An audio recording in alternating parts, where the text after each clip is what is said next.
What's going on, Go Nation? I am back with another video, and today, y'all know what time it is. I'm about to react to the Cosmic Wonder. Spider-Man 4 Ned turns into Hobgoblin in big multiverse connection.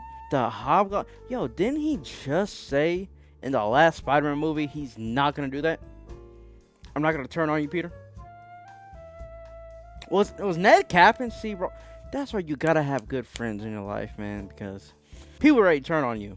Okay, hold up. Did y'all see that right there? Oh, let's bring it over a little. Oh, y'all see that? That thing fire, bro. That thing fire. Okay, it's lit. Yo, I'm lit right now, bro. I need to relax. Okay, like I grabbed an energy drink. I don't know if I even need to drink it because I'm. Yo, hold up. Let me see. Let me see what it's all about. I'm in my prime! Yo, I might have to relax. But yeah, so, let's see what Cosmic's talking about, man. Ooh, I just love these theory type videos of what could be happening in the movies. I know people be saying in the comments, like, yo, like, none of this stuff is fact. You don't know if it's really gonna happen. Like, yeah, we don't know if it's really gonna happen in any of these movies. But I love to just see what other people's theories are about what could be happening in the next upcoming movies. Especially Cosmic, man. Warren, yo, he be getting me excited for like every single movie. Now, most likely in these movies, they don't live up to the expectations. And you know what? That's fine. That's all fine and dandy. But I just love to see these theory type videos. So, before we get into this video, make sure you hit that like and subscribe button because we're on the road to 1,000 subscribers. Let's get into the video. Bruh! And I promise you, I won't turn into a supervillain and try to kill you. Yo, I just said that, bro. Okay. Breaking promises. Thank you.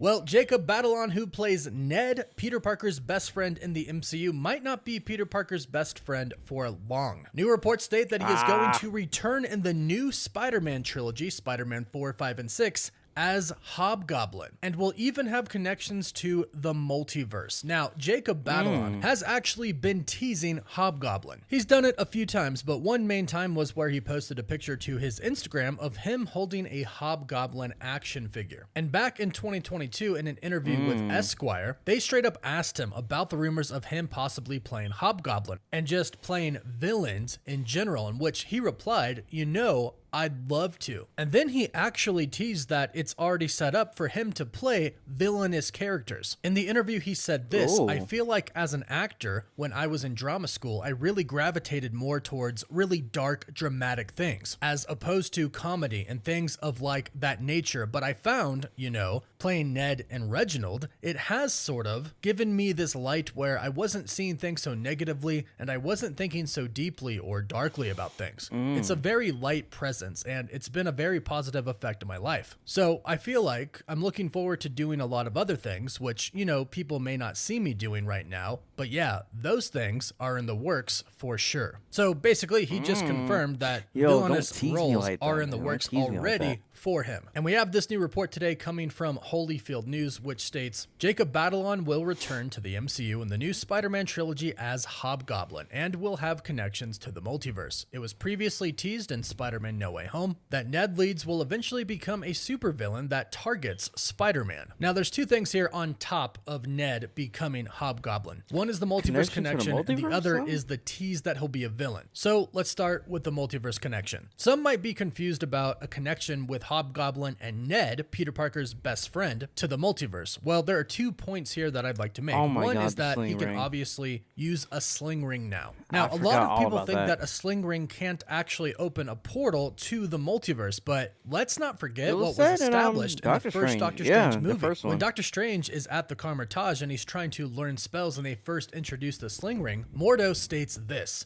"Mastery of the sling ring is essential to the mystic arts. They allow us to travel throughout the multiverse." He specifically said multiverse. Now, what is interesting is that this is a concept that the MCU has seemingly rather avoided, or maybe has given up on, or maybe they just chose not to really address this in Doctor Strange in the Multiverse of Madness, where the Scarlet Witch was trying to kidnap a teenager so she could use her to travel throughout the multiverse and then kill her so nobody else could travel throughout the multiverse. One would think that since this was established in the very first Doctor Strange film, that the sling ring can can travel throughout the multiverse, she could just try to get a sling ring and not try to murder a kid. So who knows what was going on there, but we could probably guess that this is going to come back into play as we get further on into the multiverse saga. We'll definitely dive further into this in Doctor Strange 3 because the multiverse and multiverse travel is going to be a big part of that movie. That movie will introduce the Black Priests who travel throughout the multiverse trying to stop incursions. And let's not forget, Sony wanted Spider-Man 4, the next Spider-Man movie with Tom Holland, and apparently Jacob Batalon. We were actually unsure if he was going to return. This new report says he is, as the villain. But let's remember that Sony wanted this film to be a big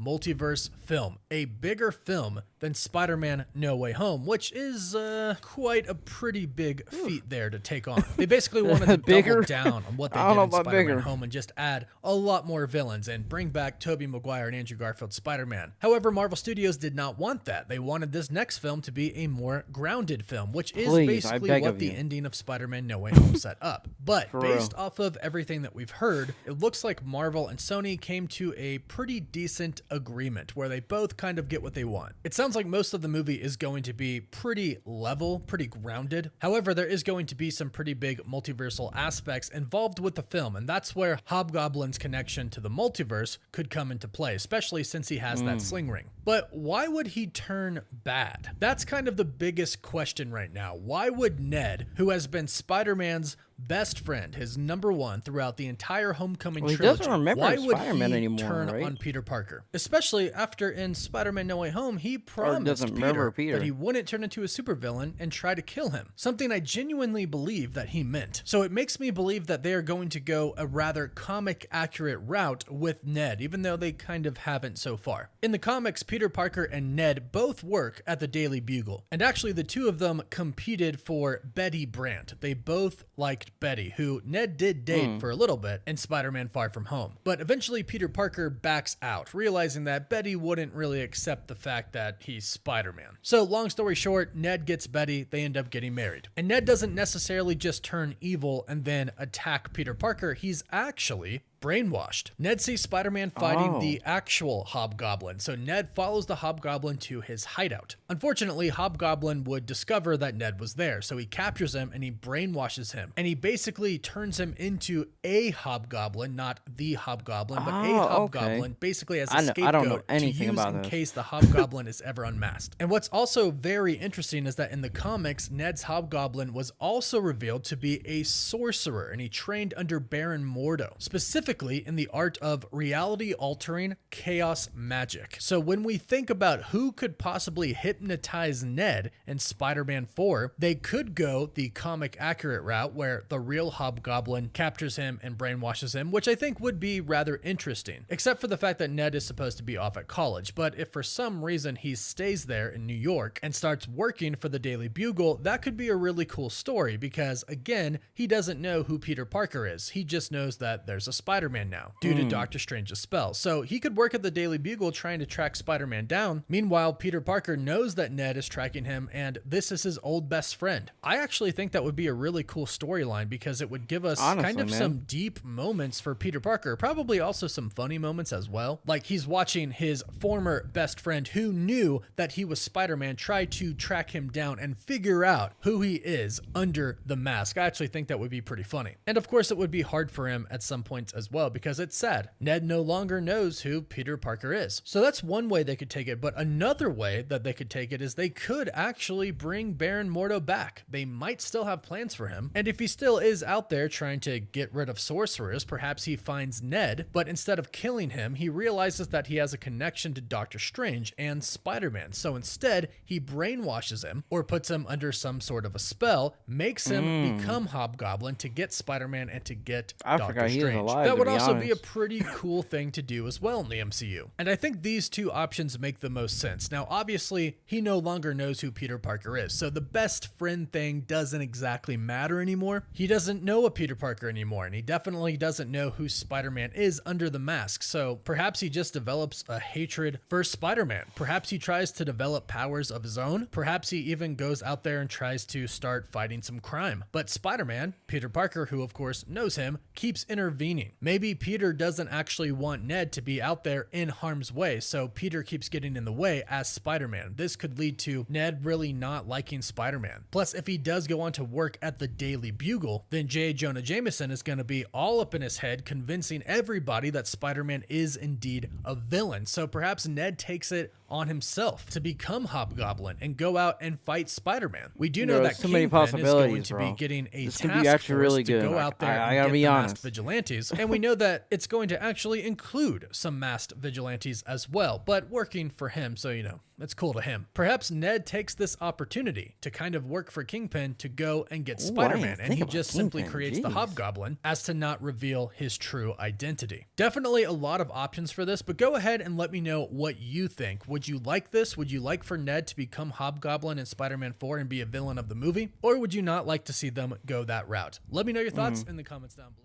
Man, another great video from Cosmic. He's always killing it, man. Man, there's so much potential for Ned, for Spider-Man 4, and the next Spider-Man movies, bro. The next trilogy. The one thing that I will say, it will be very hard for me to watch Ned fight Peter. I don't see Ned as this evil guy. I don't know, because the movies have never really, you know, teased it or anything. So I don't know.